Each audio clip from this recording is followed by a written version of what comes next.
Good morning, YouTube. It's getting warm. Oh no, I got my clips out. Anyway, um, you keep hearing this term empath.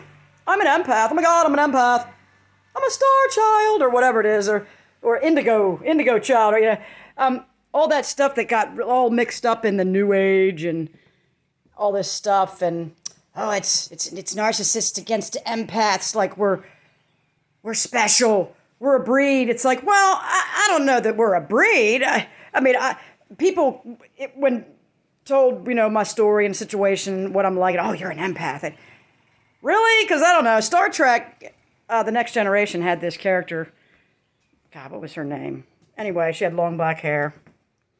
And she was a type of a race that she looked like a human, but she was, I forget what they're called. Anyway, she's an empath. Like, she can literally, like, in a moment, like, she can feel everybody's feelings in the room. And we're like, well, we can do that too. But not to the degree that this character on Star Trek could do it. Like, they could instantly. They didn't, I don't find this to be a trait that is out of this world or otherworldly. We're all supposed to have empathy.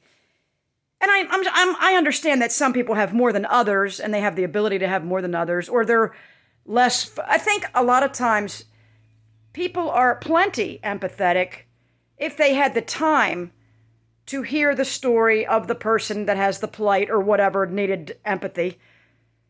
But they're healthy enough to be focused on their own lives and taking care of themselves, and they're not running around plugging everybody's freaking leaky boats and every other damn thing that people like me do.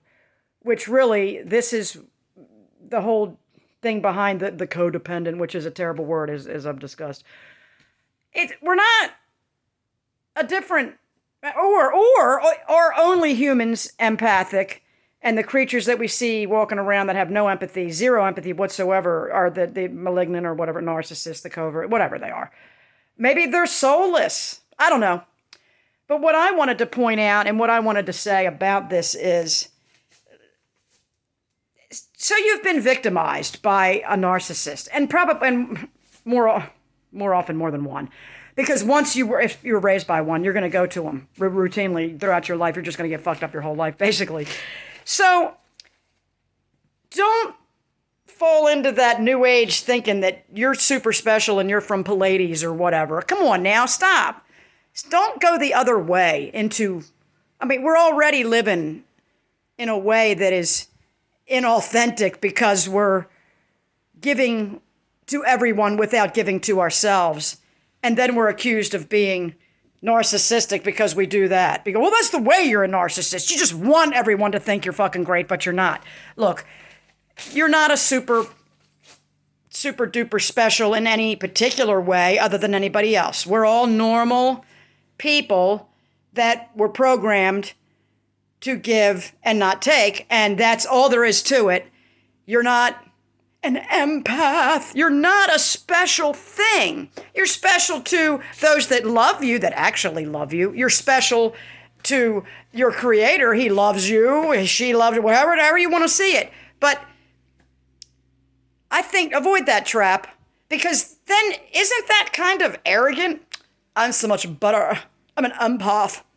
Can we just dial it back a notch or two? Anyway, look, I got a stink bug inside my... He's in there. He's in the new blinds. He's going to have to find a way out. You can't upset them or they'll squirt their stink. It's like, oh! Anyway, have a great day, YouTube.